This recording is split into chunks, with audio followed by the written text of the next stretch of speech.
नमस्कार दोस्तों, हमारे समाज में और हमारे देश में दोस्तों खास तौर से SC ST OBC आदि में ऐसे ऐसे महान पुरुष हो चुके हैं दोस्तों कि जिनका नाम तक हम नहीं जानते, और उन्होंने जो है इन ब्राह्मण धर्म के पाखंडों, आडंबरों, मूर्ति पूजा, अंधविश्वासों का जोरदार खंडन किया है।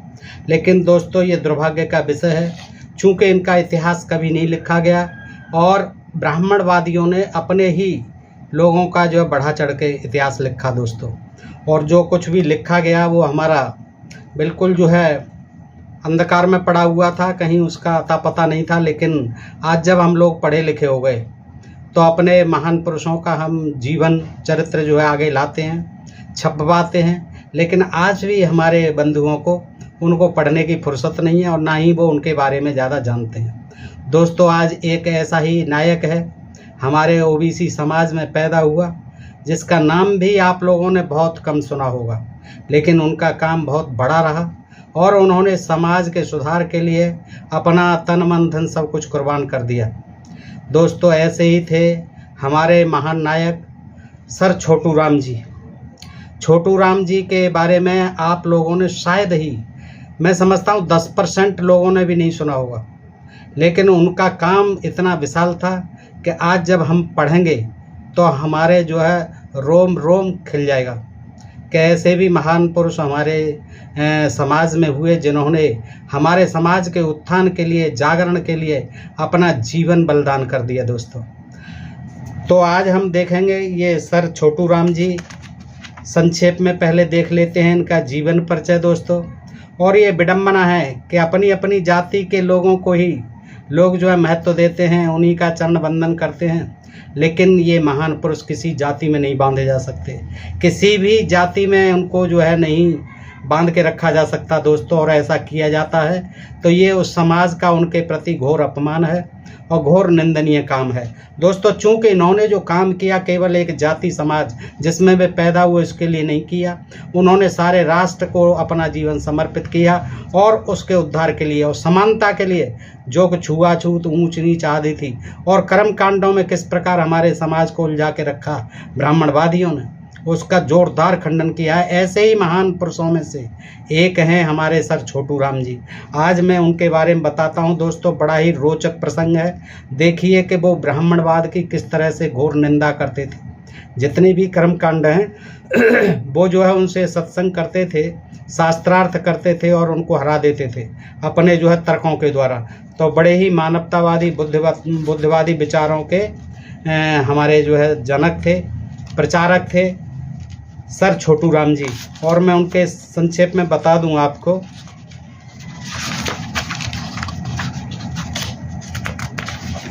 कि ये हरियाणा का सांपला उपनगर है। सांपला उपनगर जो कि दिल्ली और रोहतक के मध्य मुख्य राजमार्ग पर अवस्थित है। उसी से उजड़कर 17वीं शताब्दी में एक कोस उत्तर पूर्व में बसी हुई एक नई बस्ती थी 17वीं शताब्दी में, जिसका नामकरण ही गढ़ी सांपला कर दिया गया था। वहीं पर ओलेहान गोत्र के चौधरी सुखीराम के घर में माघ सुदी शक सम्मत 1940 तदनुसार 24 नवंबर 1881 को श्रिया देवी माँ की कुक्षी से एक लाल का जन्म हुआ। गांव के अधपड़े पंडित किस्नू राम ने नवजात शिशु का नामकरण कुल परंपरा अनुसार राम रिछपाल रख दिया। राम रिछपाल था इनका बचपन का नाम। दादा रामदास व प्रपितामह राम रतन को यह नाम अच्छा लगा, लेकिन बच्चे के कृष्ण जैसे बाल रूप और नटखटता ने अपने जन्मजात नाम का विस्मरण करा दिया। अपने दोनों ज्येष्ठ भ्राताओं यानी बड़े भाइयों नेकीराम और राम स्वरूप से आयु में छोटा होने के कारण सभी उसे छोटू ही कहकर पुकारते थे। छोटू, उसका नटखटपन और चुलबुलापन भी उसके इस नामकरण को सार्थक ही बनाता था। आज भी हमारे घर परिवारों में जो छोटा भाई होता है प्यार से उसे जो है छोटू ही कहते हैं। इसी तरह उनका नाम तो राम रिछपाल था बचपन का, लेकिन चूंकि उन्हें सब प्यार से और उनकी चुलबुलता को देखते हुए, नटखटता को देखते हुए तो उनको जो है छोटू छोटू कहते थे, प्यार से छोटू रख दिया गया, भाइयों से छोटे थे। यह बालक बाल कृष्ण की भांति माखन चोर, मोचोर, झगड़ालू और चंचल चंपल था। इस तरह से होता है। और दोस्तों गांव के स्कूल में इनका एडमिशन करा दिया जाता है। वहां से ये 8वीं पास, फर्स्ट डिवीज़न कर लेते हैं। लेकिन आगे इनकी पढ़ने की बड़ी तमन्ना थी। घर की आर्थिक स्थिति जो है इसके लिए जवाब दे रही थी। वो नहीं चाहते थे इनके माता पिता कि ये आगे पढ़ें, क्योंकि गांव के आसपास भी कोई स्कूल नहीं था। ये भी जहां से 8वां पास किया, ये भी 20 किलोमीटर की पदयात्रा करके सप्ताह में एक बार घर आते जाते थे। यानी गढ़ी सांपला से सांपला, असौदा, भाप, दोडा, छारा और जोड़दी आदि गांवों से होकर छोटू राम झज्जर पहुंचता। तो दोस्तों ये महान पुरुषों की जीवनियों को भी हम लोगों को, खास तौर से हमारे विद्यार्थियों को, युवाओं को पढ़नी चाहिए, समझनी चाहिए कि देखिए उन लोगों ने, उस ज़माने में अंग्रेज़ों का ज़माना था, इतनी सुख सुविधाएं नहीं थी, स्कूल भी नहीं थे लेकिन उनकी जो शिक्षा के प्रति ललक थी, देखिए कहाँ पहुँचाती थी उन्हें। पैदल जाते थे 20 किलोमीटर जाते थे, उनको ललक थी। घर की स्थिति ठीक नहीं थी, फिर भी जो है उनको ललक थी। तो 20 किलोमीटर पदयात्रा करते थे। उस दिनों सड़क नहीं थी, बसें नहीं थी। सिर पर अपना आटा, दाल, चावल जो भी राशन होता था 1 हफ्ते का लेकर के जाते थे। तो दोस्तों इससे हमें प्रेरणा लेनी चाहिए कि इन महान पुरुषों ने कितने संघर्षों में पढ़ाई लिखाई की और फिर वो कहाँ तक पहुँचे। तो दोस्तों उनके संघर्ष से भी हमें प्रेरणा मिलती है। तो इसीलिए जो है देखिए आगे इन्होंने 8th पास वहाँ से किया। अब जो है इनकी इच्छा थी कि मैं आगे और पढूं, क्योंकि वो जानते थे कि ज्ञान से ही मनुष्य का विकास होता है, उसका जीवन जो है सुखमय बनता है और वो समाज और राष्ट्र का हित कर सकता है। लेकिन उसका शिक्षित होना बहुत आवश्यक है। तो उन्होंने अपने पिताजी से कहा कि मैं जो है बाहर पढ़ना चाहता हूँ। उन्होंने कहा बेटा हमारे पास पैसे नहीं है, हमारे पास कोई ऐसा साधन नहीं, हम तुझे कहाँ पढ़ाएं। और पढ़ाने को फिर दिल्ली ही जाना था। वहाँ से दिल्ली में ही उन्हें पढ़ाई करनी थी हाई स्कूल की। और हाई स्कूल के बाद इन्होंने LLB भी की। दोस्तों विधि स्नातक थे। अंग्रेजों के शासन में इन्होंने गांधी आदि नेताओं के साथ जो है स्वतंत्रता संग्राम में भाग लिया। और दिल्ली में जब ये पढ़ने के लिए पहुँचे हैं तब इनका बड़ा दिलचस्प जीवन जो है शुरू होता है। और ये कैसे पहुँचे दिल्ली कि एक गांव का साहूकार था, गांव से दूर का, वहाँ पहुँचते हैं और उनसे मुलाकात हुई थी रेल में। इन्हीं से, संतराम जी से उसने आश्वासन दिया था कि तू बहुत मेधावी है, तुझे कभी ज़रूरत पड़े तो मेरे से पैसा लेना, मैं तुझे पढ़ाई के लिए पैसे दे दूंगा, कर्ज दे दूंगा। अपने पिताजी को लाना। पिताजी को ले गए। उसके पास कोई व्यापारी था, उससे 100 रुपये लिए। 100 रुपये उस समय आप समझिए कितना मायना रखते थे। तो वो जो है फिर दिल्ली जाते हैं। और दोस्तों अब मैं यहाँ से ही अपनी इस गाथा को प्रारंभ करता हूँ कि किस तरह से ये जो है दिल्ली में जब पहुंचते हैं तो अब फिर आपका जीवन कैसे शुरू होता है देखिए दोस्तों, और किस तरह से ये ब्राह्मणवाद का और ये सब चीज़ों का विरोध करते हैं। ये बहुत दिलचस्प कहानी है, आगे देखिए दोस्तों क्या है। प्रथम बार घर से बाहर आकर बाहर की दुनिया में पांव रखा था, पहली बार दिल्ली पहुंचते हैं। दिल्ली तो स्वयं में एक देश द्वीप था जहां पर भिन्न भिन्न प्रांतों के तथा नाना भाषा भाषी छात्र उनके सहपाठी थे। उनके रीत रिवाज और आचार विचारों में भी विविधता और भिन्नता थी। उनके धर्म संप्रदाय भी सबके अपने थे। विभिन्न प्रांतों से आते थे पढ़ने के लिए। फिर वे अधिकांश में नगरीय परिवेश से आगत थे, सभी शहरों से आए हुए थे ज़्यादातर। हाँ, छोटू राम ही अकेला ग्रामीण क्षेत्र से आया हुआ था। छोटू राम ही अकेला ग्रामीण क्षेत्र से आया हुआ था, इसलिए प्रारंभ में तो सब उसे गंवार ही समझते थे। सब गंवार समझते थे, गांव का गंवार है, क्योंकि सब शहरी छात्र थे दिल्ली में। लेकिन जब वो गांव से पहुंचे तो उनको जो वेशभूषा आदि को देख करके वो सब गंवार समझते थे, गांव का आ गया। शहरी विद्यार्थी प्राय उनको उपालंब देते और उसे गांव का ग्वाला या गंवार तक भी हंसी मजाक में बोल देते। लेकिन दोस्तों निराश नहीं होना चाहिए। देखिए वो निराश नहीं हुए कभी। लेकिन छोटू राम ने अपनी लगन और मेहनत से सबके हृदयों में अपने लिए सम्मानीय स्थान बना लिया था। इसलिए उसने इन सबके बीच में स्वयं को समन्वित कर लिया था, एडजस्ट कर लिया था। अतः अब उसे अपने अजनबीपन का एहसास नहीं होता था। नियम निष्ठा छोटू राम का जन्मजात गुण था, यानी नियमबद्ध होकर के, अनुशासनबद्ध होकर कार्य करना। सब कर्तव्य पालन में कोताही उसे सर्वथा असह्य थी। स्वयं अपना दायित्व सत्यनिष्ठा के साथ निर्वाह कर दूसरों से भी वह अपेक्षा रखता था। पढ़ाई लिखाई हो या खेल का मैदान, भाषा का विषय हो या वाद विवाद, सभी में तो उसकी तूती बोलती थी। संस्कृत और अंग्रेजी में उसकी समान गति थी। संस्कृत के श्लोकों का स्मरण करने और उनका अर्थबोध करने में उसे कठिनाई नहीं होती थी। साथ में अंग्रेजी में भी उससे दुर्गति के संवाद और भाषण होने के कारण एक बार उसके सहपाठी किशोरी मोहन ने व्यंग किया था, छोटू राम की यदि संस्कृत में अभिरुचि को देखता हूँ तो मुझे भारतीय ब्राह्मण जैसा लगता है। ये जो है दोस्तों सर छोटू राम जी क्या कहते हैं कि छोटू राम की साथ के स्टूडेंट किशोरी मोहन व्यंग करते हैं, छोटू राम की यदि संस्कृत में अभिरुचि को देखता हूँ तो मुझे भारतीय ब्राह्मण जैसा लगता है, लेकिन जब उसकी आंग्ल भाषा में गति को देखता हूँ तो अंग्रेज जैसा लगता है। बंगाली मित्रा ने संशोधन प्रस्तुत किया था, फिर आप इसे जर्मन क्यों नहीं कह देते? हाँ, फिर आप इसे जर्मन क्यों नहीं कह देते? अंग्रेज जैसा लगता है तो क्यों? दोनों भाषाओं में उनकी ही समान गति रहती है किशोर भाई, संस्कृत में और अंग्रेजी में, तो इनको जर्मन कह दो ना, उनकी दोनों में पकड़ है जर्मन की इसलिए। तो आपको कैसे मालूम? उसने कहा, किशोरी मोहन ने।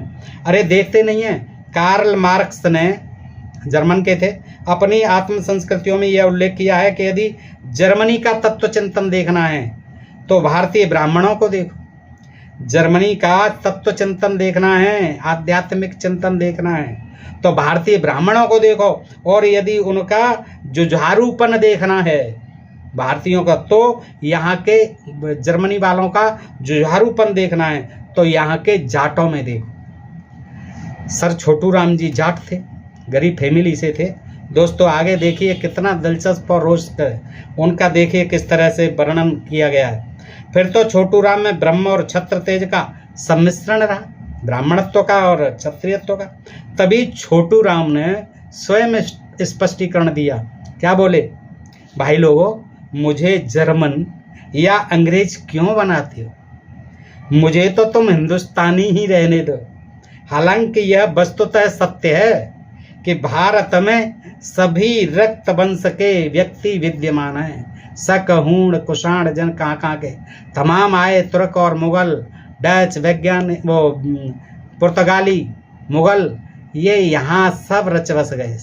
ये समाज में सारे घुल मिल गए। यहाँ उनके कहने का ये सारे वंशों का यहाँ पर रक्त वंश विद्यमान है, मिश्रण। इस प्रकार से भारत स्वयं में एक लघु विश्व है, छोटी सी दुनिया है। फिर भी यदि ऐतिहासिक दृष्टि से देखा जाए तो मेरा वंश, देखिए उन्होंने अपने वंश के बारे में क्या कहा, जाटों की उत्पत्ति के बारे में क्या क्या, देश में कहाँ से आए। उन्होंने कहा कि यदि ऐतिहासिक दृष्टि से देखा जाए तो मेरा वंश चीन से चलकर यहाँ तक आया है। यानी इनका जो है जाटों का उद्गम कहाँ से? चीन से। ये हूण भी चीन से थे, शक भी बाहर से थे, सब मध्य एशिया से आए हुए थे। ये आर्य भी बाहर से आए हुए थे। तो वो अपना कहते हैं, देखिए पढ़े लिखे विद्वान थे और खुद कहते हैं अपने दोस्तों से कि मेरा वंश चीन से चलकर यहाँ तक आया है। हान चीन का ही क्या, विश्व में सबसे बड़ा मानव वंश है हान। हान जो है बिल्कुल विश्व में, चीन में नहीं, विश्व में सबसे बड़ा मानव वंश है। उसी की ओल नामक शाखा से हम लोग हैं, ओल, और इसीलिए हमें ओल हान कहा जाता है। इनका गोत्र ओल हान कहा जाता है। देखिए मित्रा साहब ने तभी चुटकी ली, ओह तब तो आप आर्यन होकर मंगोलाइड हुए, मंगोलिया की तरफ, चाइना से आए तो मंगोलिया से। लेकिन शारीरिक लक्षण तो आपके हूबहू आर्यों से ही मिलते हैं। यह नुकीली लंबी नाक, चौड़ी छाती, उभरा हुआ माथा, पतली पतली टांगें और वर्णाध रंग गोरा आपका, ये सब जो है आपके आर्यों से मिलते जुलते हैं। छोटू राम ने स्पष्टीकरण दिया था, देखो मेरे विचार से आर्य कोई जातिवादी संज्ञा नहीं थी, कोई जातिवादी नहीं थे आर्य, जो है कोई आर्य जाति विशेष नहीं थी। तो छोटू राम ने स्पष्टीकरण दिया, वह तो एक गुणवाचक उपाधि थी। जो भी व्यक्ति या वंश आर्यों के आचार विचारों को अपना लेता था वही आर्य बन जाता था। जो आर्यों के विचारों को, आचारों को, व्यवहारों को अपना लेता था, वही आर्य बन जाता था। और आर्य का शाब्दिक अर्थ श्रम है। देखिए कितनी बड़ी बात बताई ज्ञान की। आर्य का मतलब क्या बताया उन्होंने? श्रम। यदि आर्य शब्द किसी एक विशिष्ट रक्त या वंश का वाचक होता तो संभवतः वेद में कृष्णवंतो विश्वमार्यम का जय घोष कदापि उच्चारित नहीं होता, क्योंकि वंश रक्त की श्रेष्ठता या शुद्धता का आधार जन्मत है, जबकि वैदिक आर्यत्व की श्रेष्ठता या शुद्धता का आधार गुण, धर्म, स्वभाव और आचार व्यवहार की पवित्रता ही है। पंडित किशोरी मोहन उनकी इस व्याख्या से सर्वथा सहमत नहीं थे। इस व्याख्या से कौन सहमत नहीं थे? पंडित किशोरी मोहन। उधर मित्रा जी भी आर्यों के विशिष्ट जनसमूह मानते थे। मित्रा जी भी आर्यों को एक विशिष्ट जनसमूह मानते थे, लेकिन छोटू राम अपने इतिहास ज्ञान के आधार पर उनको बता रहा था कितनी ही जाति रूपी सरताएं आर्य रूपी अरणम में विलीन हो गईं, इसलिए वह स्वयं में कोई निरा नस्ल का शब्द वाचक नहीं है। मित्रा साहब का प्रतितर्क था कि यदि आर्य कोई विशेष प्रजाति नहीं थी तो फिर ब्राह्मणों ने मनुस्मृति में स्वयं को सर्वश्रेष्ठ क्यों सिद्ध किया और स्वयं को ही सर्वाधिकार संपन्न क्यों किया? इतना ही नहीं, उन्होंने जिन जातियों को यहाँ आकर अपना दास बनाया उन्हें सारे ही मूलभूत मानवाधिकारों से वंचित भी क्यों किया है? पंडित किशोरी मोहन उनके प्रश्नों को सुनकर भौचक्के थे। उनके मुख से कोई बहुत स्पष्ट उत्तर नहीं निकल रहा था, लेकिन फिर भी उन्होंने आत्म स्वीकृति दी और कहा, देखिए आर्य ब्राह्मण अपने आचार विचार, गुण, कर्म, स्वभाव, ज्ञान और चरित्र में औरों से श्रेष्ठ तो थे ही, इसमें तो संदेह का कोई कारण ही नहीं है। वे ही शेष समाज के मार्गदर्शक और गुरु रहे हैं। कौन? आर्य। ये किसने कहा? पंडित किशोरी मोहन ने मित्रा के तर्क पर। छोटू राम ने विनम्रता पूर्वक लेकिन तेजस्विता के साथ किशोरी मोहन के तर्क तीरों की काट पेश की थी। छोटू राम ने विनम्र क्या कहा था? देखिए, काट पेश की थी किशोरी मोहन के तर्क तीरों की काट पेश की थी। भाई लोगों, विश्व का इतिहास इस तथ्य का साक्षी है कि जो भी शासक जाति रही है उसमें श्रेष्ठता का भाव तो स्वतः आ ही जाता है। भाई श्रेष्ठ तो होना ही है शासक जाति को, फिर नियम कानून उसी के चलते हैं, अतः वह स्वयं को विशेषाधिकार युक्त कर ही लेता है। तभी साम्यवादी विचारधारा के ओतप्रोत मित्रा महोदय ने समावेश किया। क्या कहा? ये साम्यवादी विचारधारा के थे मित्रा महोदय।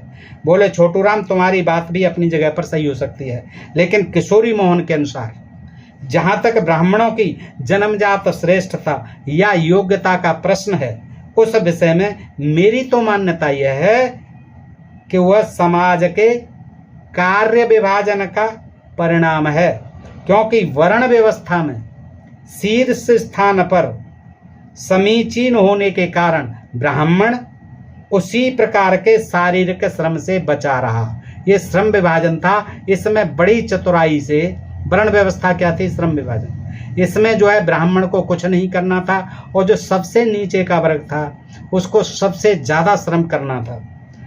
परिणाम स्वरूप उसको बौद्धिक विकास का, क्योंकि उसे श्रम तो करना नहीं था शारीरिक श्रम, तो बौद्धिक विकास का उसे पढ़ाई लिखाई की, बौद्धिक विकास का भरपूर लाभ मिला, अवसर मिला। उसकी तुलना में अन्य वर्णों को श्रम परिहार न मिलने के कारण वह अवसर नहीं मिला।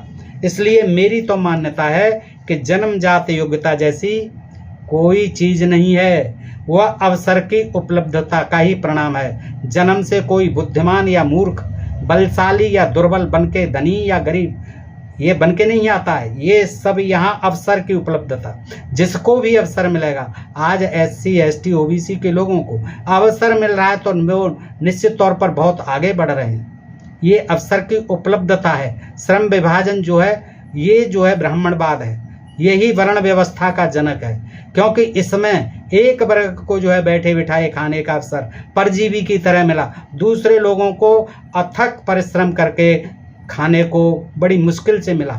ये था श्रम का विभाजन, ये थी वर्ण व्यवस्था। ऐसे ही विवाद करके खेल कूद के साथ विद्या अध्ययन में मन लगाकर छोटू राम ने लेट पीट कर अपनी इंटरमीडिएट FA की कक्षा तो प्रथम श्रेणी में उत्तीर्ण कर ली थी। जब गर्मियों में, अब वहाँ से इंटरमीडिएट कर लिया उन्होंने, उसे FA कहते थे उस समय।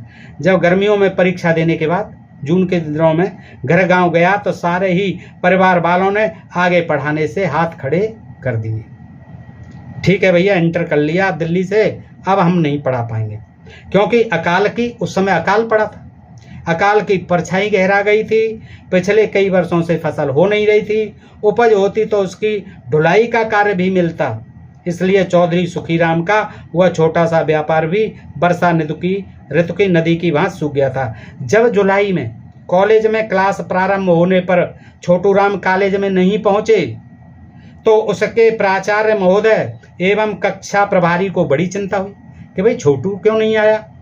उसके अध्यापक द्वय पंडित रघुवर दयाल संस्कृत के थे और श्री सुशील कुमार रुद्रा इंग्लिश के अध्यापक ने प्राचार्य राइट को अपना प्रतिवेदन किया था। छोटू राम नामक विद्यार्थी संस्कृत और अंग्रेजी दोनों विषय में विशेष योग्यता प्राप्त है। उन्होंने कहा टीचर प्रिंसिपल को, राइट को लिखा उन्होंने कि छोटू राम हमारे यहाँ का जो विद्यार्थी है वो संस्कृत और अंग्रेजी दोनों विषय में विशेष योग्यता प्राप्त है। उसने अभी तक आकर BA की कक्षा में प्रवेश नहीं लिया है। हमें विश्वस्त सूत्रों से ज्ञात हुआ है कि उसके विद्या व्यवधान का कारण उसकी निर्धनता है। अतः हमारा आपसे नम्र निवेदन है कि ऐसे मेधावी छात्र को महाविद्यालय की ओर से विशेष आर्थिक सहयोग देकर प्रविष्ट करा जाए, विशेष आर्थिक सहयोग दिया जाए और छोटू राम को गांव से बुलाकर BA में दाखिला दिया जाए, क्योंकि वह गरीबी के कारण ये एडमिशन नहीं ले पा रहा है, ऐसी उनको शंका हुई। तो केवल शैक्षिक गतिविधियों में नहीं, खेल कूदों में भी वो अग्रणी रहा है। फुटबॉल की टीम का कैप्टन था, बौद्धिक गतिविधियों का संयोजक था। जब हॉस्टल वार्डन और दो विषय अध्यापक इस प्रकार के प्रबल प्रतिवेदन प्रचार की सेवा में प्रस्तुत कर रहे थे ये प्रार्थना पत्र, तो भी वे इस विषय में निसंग कैसे रह सकते थे। वैसे वे स्वयं भी व्यक्तिगत रूप से छोटू राम को कई बार भाषण प्रतियोगिता और हॉस्टल प्रबंध तथा खिलाड़ी के रूप में पुरस्कृत कर चुके थे। इसलिए उन्होंने इस प्रतिवेदन को सहर्ष स्वीकार कर लिया प्रिंसिपल ने और उस पर टिप्पणी कर दी, मैं आप लोगों के प्रतिवेदन को स्वीकार करता हूं और आप लोगों को आदेश किया जाता है कि आप स्वयं उसके गांव जाकर, प्रिंसिपल ने देखिए आदेश दिया, लिखित में दिया दोनों टीचर्स को कि आप उसके गांव जाइए और किसी भी शर्त पर अपने साथ लेकर के आइए। इससे सभी आश्वस्त थे। प्राचार्य महोदय का आदेश पाकर पंडित रघुवर दयाल शर्मा एवं श्री सुशील रुद्रा एक लज्जाराम नामक देहाती हरियाणवी छात्र को लेकर, वहीं का छात्र था लज्जाराम नामक, गढ़ी सांपला पहुंचे। छोटू राम के घर पर पहुंचने पर ज्ञात हुआ कि वह तो गांव की पक्की चौपाल पर, अब देखिए दोस्तों बहुत दिलचस्प कहानी आएगी। छोटू राम के घर पहुंचने पर दोनों अध्यापक और उस लड़के को ये ज्ञात हुआ कि वह तो गांव की पक्की चौपाल पर गांव के एक पौराणिक पंडित से बाघ युद्ध में उलझा हुआ है। उसका तो बाघ युद्ध चल रहा है, सत्संग चल रहा है, वाद विवाद चल रहा है एक पंडित जी से। वार्ता का विषय मूर्ति पूजा और अवतारवाद था। पंडित जी मूर्ति पूजा को ही शाश्वत धर्म सिद्धांत बता रहे थे। यही हमारा शाश्वत धर्म सिद्धांत है, क्या? मूर्ति पूजा, पंडित जी बता रहे थे। और अवतारवाद की भी पुष्टि कर रहे थे। उनकी युक्ति थी विग्रह पूजा आर्यों में और अनादिकाल से प्रचलित है। इसका सारे ही वेद शास्त्रों में विधान है, जबकि वेद जो है बिल्कुल साफ मना करते हैं, मूर्ति पूजा की बिल्कुल जो है वर्जित करते हैं। ईश्वर साकार रूप धारण करके धराधाम पर अवतीर्ण होकर ही संसार सागर की शुद्धि करते हैं। वे अपने भक्तों का उद्धार और राक्षसों का संहार करते हैं, पंडित जी महाराज कह रहे हैं। पंडित जी ने तार स्वर में गीता का श्लोक पढ़ा, परित्राणाय साधूनाम विनाशाय च दुष्कृताम धर्म संस्थापनार्थाय संभवामि युगे युगे। पंडित जी ने पूरे बल के साथ अपनी ज्ञान राशि का उच्छलन किया था। छोटू राम ने उनके इस कथन का प्रतिवाद करते हुए साहित्यिक तथ्य प्रस्तुत किया। आप देखिए उन्होंने क्या तथ्य प्रस्तुत किया। क्या कह रहे हैं पंडित जी महाराज? मूर्ति पूजा तो आर्य ब्राह्मणों ने भारत में आकर काले पुरोहितों तथा बौद्धों और जैनों से ग्रहण की है। आर्यों ने यहाँ के काले ब्राह्मणों से, काले पुरोहितों से और बौद्ध और जैनों से यहाँ के तो काले ही थे, बौद्ध और जैनों से ग्रहण की है। तुम्हारे पास कोई प्रमाण? पंडित जी ने टोका, तुम्हारे पास इसका कोई प्रमाण है? छोटू राम ने भी एक श्लोक पढ़ा, न पठेत यावनी भाषा, न पठेत यावनी भाषा प्राणै कंठे गतैरपि हस्तना तांडिंग मान्यो अपि नपह गजेत जैन मंदिरम।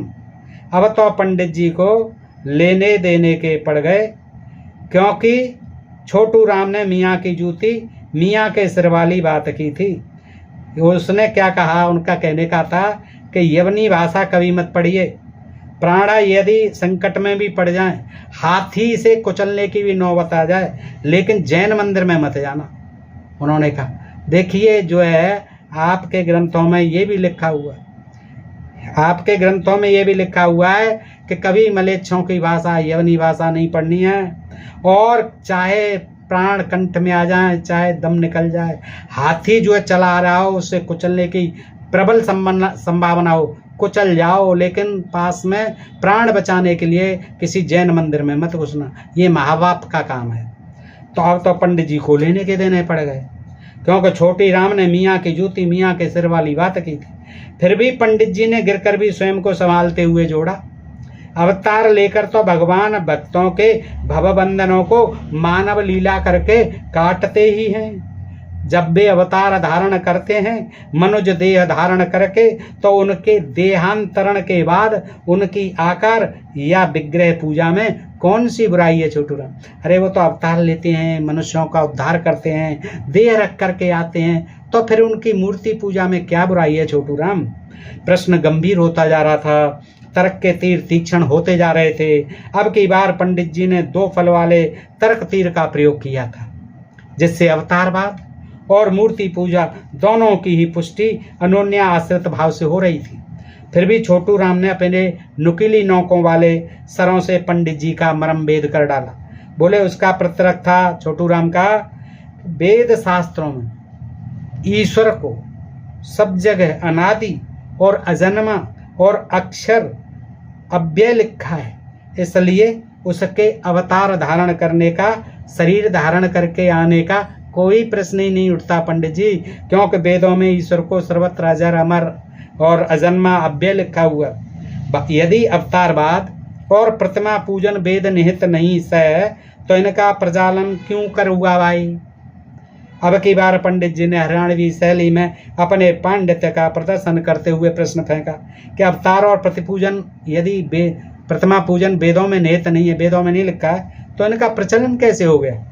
उनके इस प्रश्न से छोटू राम कुछ देर तक तो शक पकाया, लेकिन उससे संभल कर बचाव किया।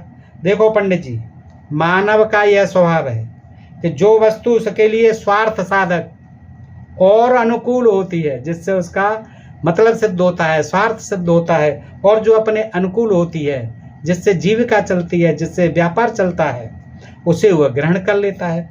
और जो चीज़ सत्य होते हुए भी सत्य है बेशक, लेकिन उसके लिए किसी काम की नहीं, किसी उपयोग की नहीं, या वो प्रतिकूल है, तो उसे त्याग देता है। ये संसार की रीति है। भारतीय धर्माचार्यों ने भी यही किया है। उन्होंने मूर्ति पूजा को अपनी आजीविकार्जन में उपयोगी मानकर, हाँ, इससे बढ़िया धंधा क्या, मंदिर में मूर्ति पधरा दो और बैठे बैठे खाओ 7 पीढ़ी, मजे आ रहे हैं, बना लो, बड़े बड़े भव्य मंदिर बनते जा रहे हैं रोजाना। इसमें किसका भला होना है? किसका भला होना है? इन्हीं का ही, धर्माचार्यों का। ये देखिए वो कह रहे हैं, ये खुद कह रहे हैं इस बात को छोटू राम जी, कि उन्होंने मूर्ति पूजा को अपनी आजीविका अर्जन में उपयोगी मानकर अपना लिया और शंकर के निराकारवाद को त्याग दिया। शंकर का निराकारवाद उसको उन्होंने ठुकरा दिया, जबकि मायावाद के हवाई सिद्धांत को अपना लिया।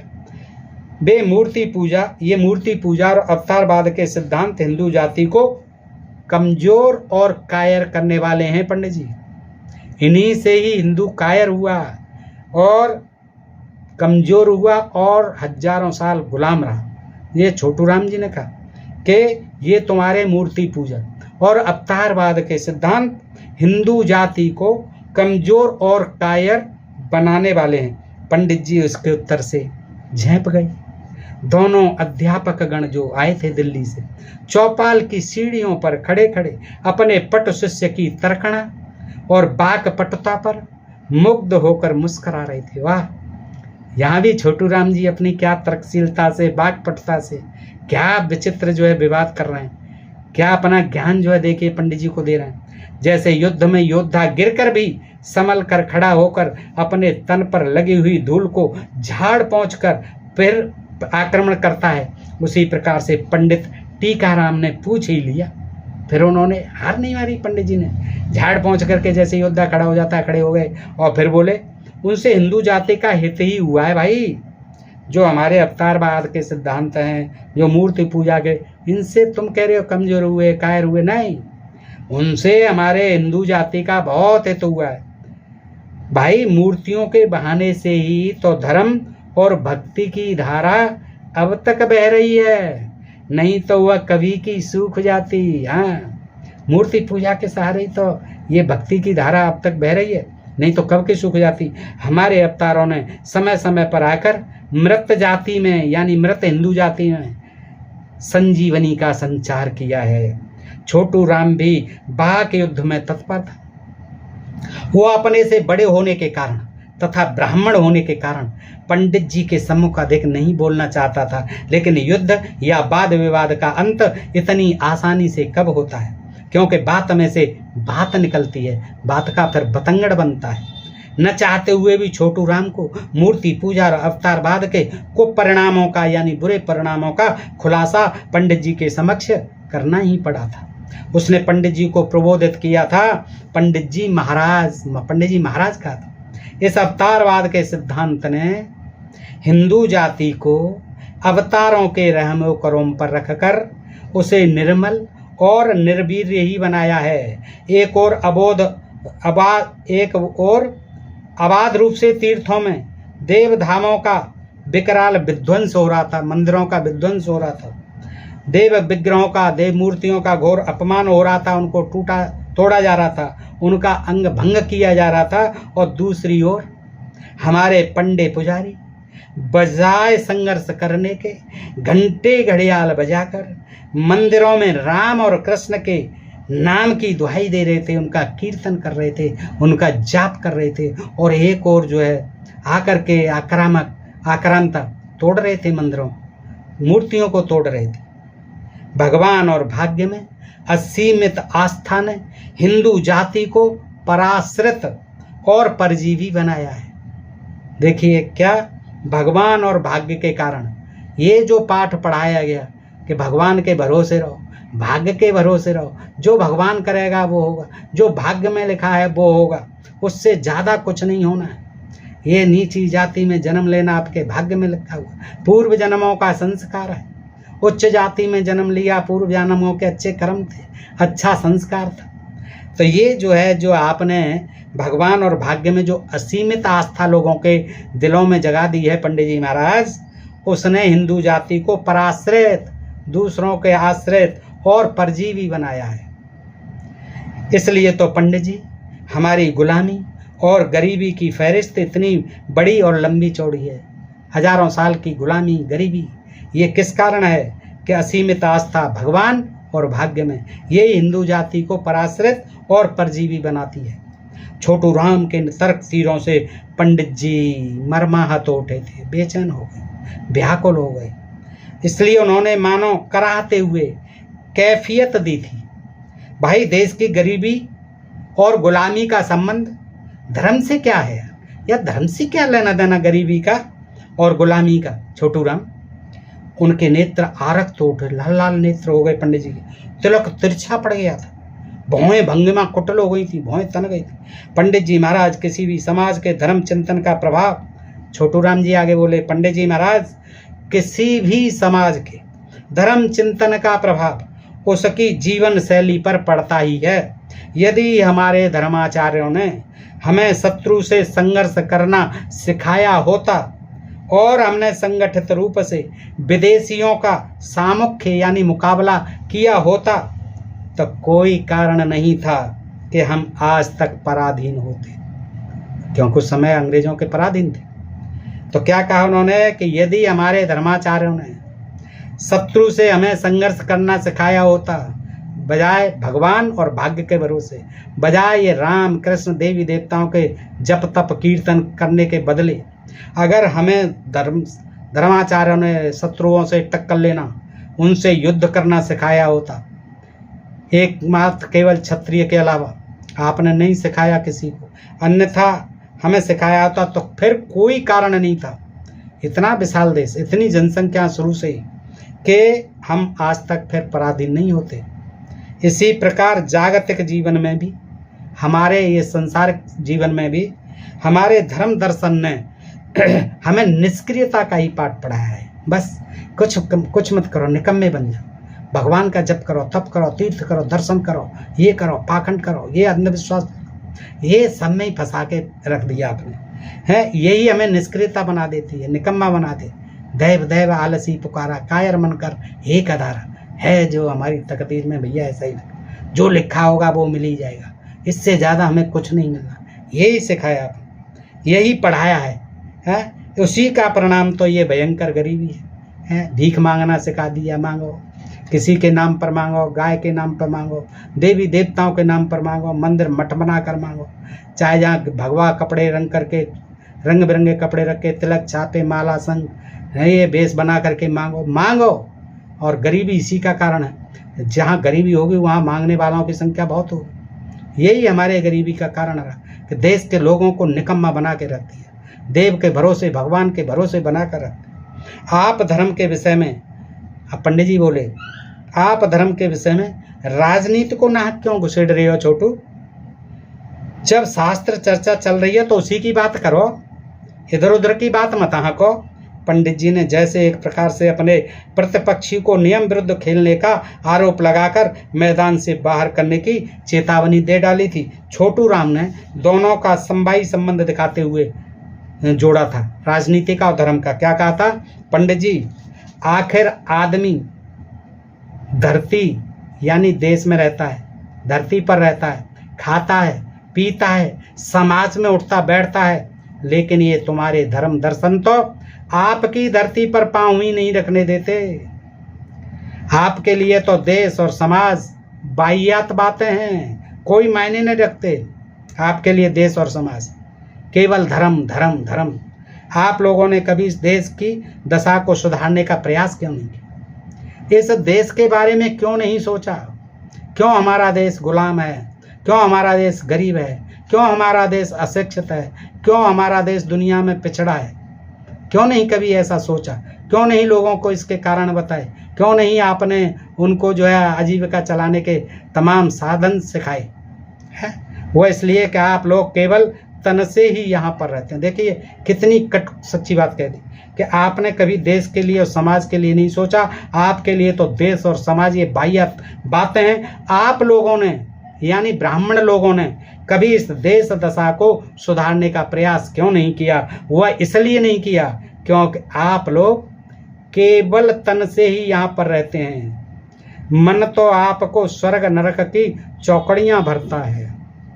इन पंडे पुजारियों ने सदैव देश दुर्दशा की अनदेखी करके भी यहाँ बैठे बिठाए आँख के अंधे और गांठ के पूरे लोगों को, यानी मूर्ख लोगों को, नासमझ लोगों को, नादान लोगों को काल्पनिक स्वर्ग की अनुज्ञप्तियाँ यानी गारंटियाँ, मोटी दक्षिणा वसूल करके वितरित किए।